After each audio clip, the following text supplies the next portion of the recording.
Jadi yang pertama tuan-tuan, masa sebelum kita beribadat, tumpuan kita hendaklah pada taubat kita. Imam Ghazali dalam kitabnya Minhajul Abidin, dia ada menggariskan 7 kewajipan yang mesti ditunaikan oleh seseorang yang nak beribadat kepada Allah. Tapi malam ni saya tak sebutlah 7 ni. Di antara 7 perkara yang mesti ditunaikan oleh orang yang melakukan ibadat kepada Allah ini, yang pertama sekali mencari ilmu.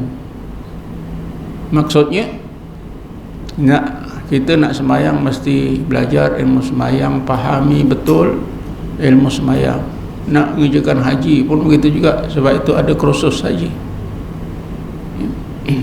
Ini yang pertama. Kemudian kata Imam Ghazali, bila dah ada ilmu, dah faham, tak boleh terus beramal. Kewajipan yang kedua mesti dilaksanakan ialah taubat. Dah ada ilmu, dah faham betul, kata Imam Ghazali mesti taubat. Kalau dah ada ilmu, kemudian bertaubat kepada Allah, bersih daripada dosa zahir dan batin, maka kata Imam Ghazali, orang yang sebegini akan dapat 3 kebaikan. Pertama, dia mudah beribadat, ringan, mudah, senang, suka, gembira, tak susah, tak payah, mungkin tak sakit dah, tak mengantuk dan sebagainya. Yang kedua, amalannya mudah diterima oleh Allah Subhanahu wa ta'ala. Dan yang ketiga, mudah mendapat taufik dan hidayat daripada Allah Subhanahu wa ta'ala. Tetapi sekiranya seorang yang sudah berilmu dan memahami ilmu sesuatu amalan, dia terus beribadat, terus lakukan tanpa bertobat, maka kata Imam Ghazali, orang itu akan mendapat 3 kepayahan. Pertama, dia susah payah nak lakukan, berat. Di dalam Quran pun ada sebut, sembahyang itu berat, kecuali orang yang khusyuk. Bismillahirrahmanirrahim. Fasta'inu bis-sabri was-salah wa innaha lakabiratun illa 'alal khashiin. Hendaklah kamu minta tolong kepada Allah dengan cara sabar dan sembahyang. Fa innaha, setengah ahli tafsir, fa innaha itu itu ialah solat. Sesungguhnya sembahyang itu lakabiratun, sangat berat, illa 'alal khashiin, kecuali ke atas orang-orang yang hatinya khusyuk. Sebab itulah kata Imam Ghazali, kalau sekiranya seorang tu dah ada ilmu, dah faham, dia terus beramal, maka yang pertama kepayahannya ialah dia susah nak beribadat. Ilmu atau amalan yang telah dipahami tadi, bila nak dibuat susah, berat, payah, malas, dan macam-macam lagi. Yang keduanya, takdirnya dia boleh melakukan ibadat itu, maka ibadatnya itu susah diterima oleh Allah. Kerana Allah Maha Suci, maka Allah tidak menerima amalan orang yang kotor. Allah hanya menerima amalan dari orang yang benar-benar suci zahir dan batin.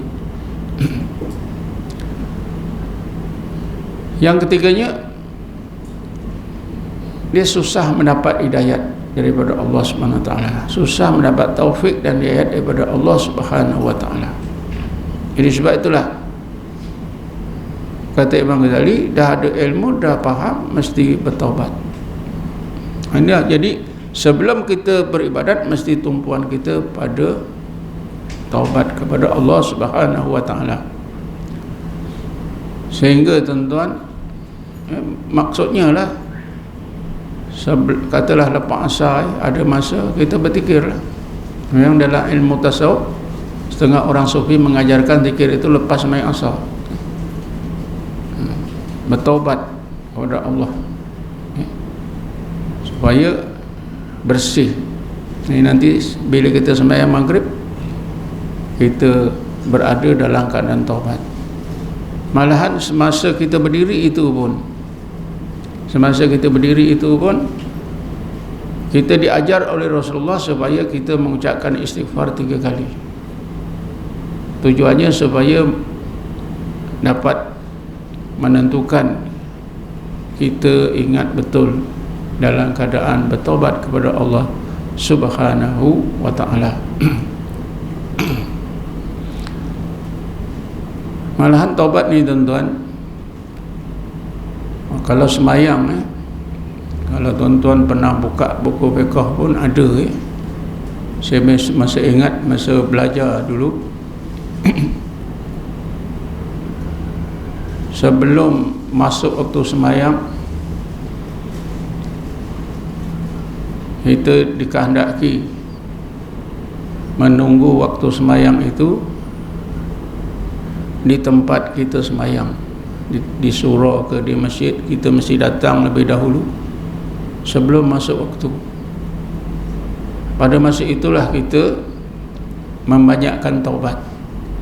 Misalnya sembahyang sunat taubat, beristighfar sebanyak-banyaknya. Itu dianggap sebagai satu amalan rabithah.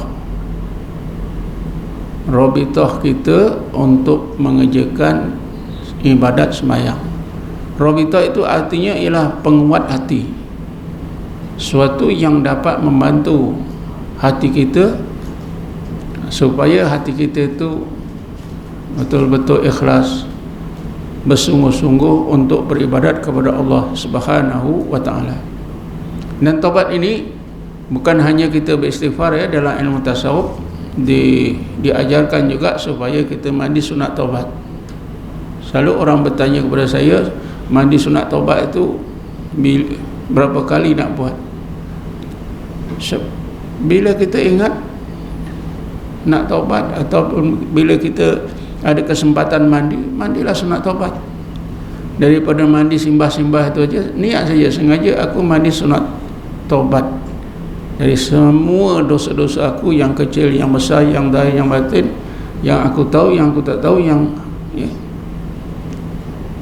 ya Allah ampunkanlah dosaku. Ya, kita mandilah. Itu mandi sunat taubat. Kerana asasnya ada Nabi Muhammad SAW pada satu ketika bila seorang kafir masuk Islam, Nabi suruh basuh pakaian dia dan Nabi suruh mandi. Jadi berdasarkan riwayat inilah maka mandi sunat taubat itu ada bila-bila kita boleh buat. Mandi biasa tu niatkan saja. Tapi ada juga yang mengajar cara salah. Bila mandi itu niatkan, aku ni mandi dengan air telaga Kausar. Tak payah alam macam tu.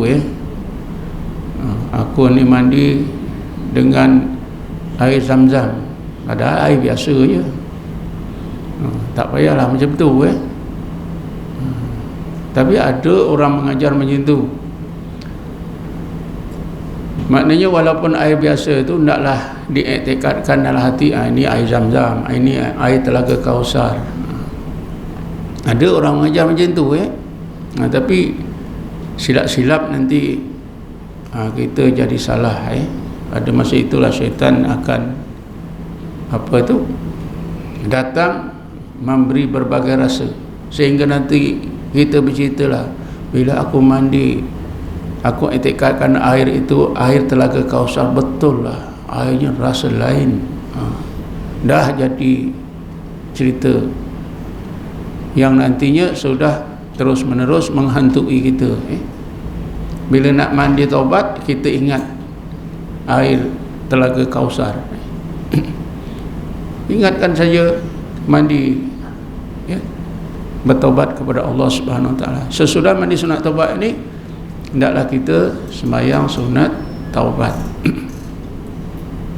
Dan pernah saya sebutkan dulu, kalau boleh, bila kita mau memastikan taubat kita ini betul, kita jumpalah mana-mana orang alim. Tidak semestinya mufti lah, tidak semestinya qadi lah, tak semestinya orang alim besar. Di dalam kitab-kitab tasawuf memadai seseorang yang lebih pandai daripada kita. Kan kita tahu siapa lebih pandai. Kalau kita duduk di kawasan surau ni, kita tahu siapa lebih pandai. Lebih pandai daripada kita. Katalah Pak Imam, kita jumpa Pak Imam. Pak Imam, saya nak taubat, tolonglah nasihat saya. InsyaAllah. Ini faedahnya macam mana tuan-tuan? Sekiranya kita nak melakukan dosa, maka pertama sekali kita ingat Pak Imam. Muka Pak Imam tu nampak tak jadi. Ada orang datang berubat tuan-tuan, dia jahat. Macam-macam kejahatan yang dilakukan. Apa saja kejahatan yang dia tak buat, semua dah buat. Tapi satu hari yang dia boleh insaf tu, bila dia nak buat kejahatan, satu kejahatan besar, tiba-tiba dia nampak anak dia. Anak dia darjah 1, anak lelaki. Dia rasa malu, tak jadi dia buat maksiat. Itulah terus dia bertaubat, jumpa saya. Ini namakan rabitah. Rabitah hati kita, artinya yang boleh, sesuatu yang boleh membantu hati kita ingat Allah. Di dalam Quran ada sebutkan tuan-tuan rabitah hati. Bismillahirrahmanirrahim. Fa aynama tuwallu fasamma wajhullah. Manapun kamu lemparkan pandangan kamu, nescaya kamu rasa wujudnya Allah. Apa saja, fa aynama tuwallu. Tak ada kecuali apa saja kamu tengok. Kalau kamu tengok, renungkan betul-betul, pandang betul-betul, insya-Allah kamu terasalah wujudnya Allah Ta'ala. Kata guru saya, kalau kita tengok babi pun kita boleh ingat Allah, walaupun babi itu haram. Ini bila nak lakukan dosa, nampak Pak Imam, tentulah tak jadi. Saya mengobat orang tuan-tuan, seorang perempuan, dia sihirkan jiran dia. Bila saya pegang leher dia, dia tak sedar. Bercakaplah. Perempuan ni yang bercakap sebenarnya jin dia. Jin yang digunakan untuk sihir. Jin ni jin orang sakai. Saya tanya, awak minta tolong siapa buat sihir ni? Dia kata orang sakai. Dekat mana? Dekat Asahan, Melaka. Berapa upah? RM200. Macam mana cara aku tanam barang-barang ini di 9 tempat, 6 tempat dekat keliling rumah, 3 tempat depan kedainya. Tapi cakap ni tuan-tuan, akhirnya makcik ini cakapnya ni, Ustaz jangan bagi tahu Imam Daulah ya. Imam Daulah itu siapa? Imam Daulah itu masjid itu. Tak perlulah saya nak sebut masjidnya. Kenapa pula kenapa makcik malu? Saya belajar agama dengan dia seminggu sekali. Tuan-tuan, orang yang jahat kerjakan sihir ni pun dia ingat guru dia. Itulah dinamakan rabitah hati. Kita nak taubat itu sebaik-baiknya, jumpalah orang yang lebih pandai daripada kita. Kawan-kawan pun tak apa, tapi jangan kawan yang jahat lah. Kawan-kawan yang baik. Tapi kalau kawasan ni, tentulah tuan-tuan tahu, di mana kita duduk kita tahu. Faedahnya, manfaatnya ialah untuk menguatkan taubat kita.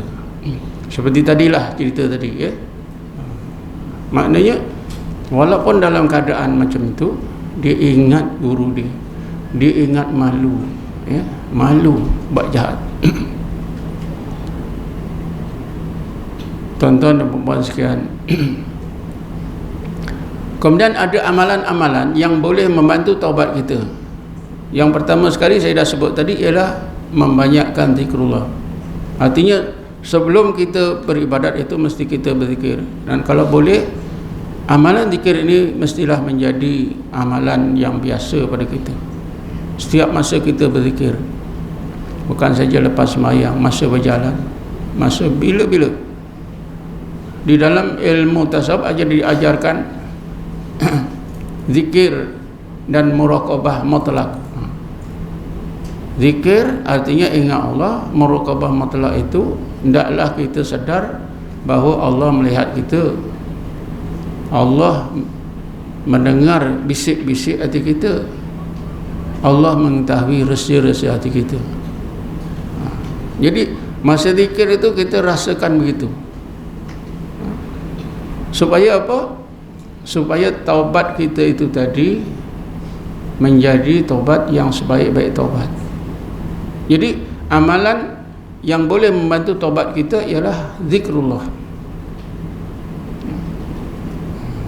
Dalam amalan zikir ni tuan-tuan, macam-macam kaedah. Satu kaedah tadilah, ya, zikir dan ingatkan bahawa Allah melihat kita, Allah sentiasa melihat kita di mana pun kita berada, Allah sentiasa mendengar lintasan-lintasan hati kita, Allah sentiasa mengetahui rahsia-rahsia hati kita. Ya, kalau kita berada dalam keadaan itu, tentulah taubat kita ini akan menjadi sebaik-baik taubat, kerana dengan itu kita akan dijaga oleh Allah, dirahmati oleh Allah, diselia oleh Allah Subhanahu Wa Taala.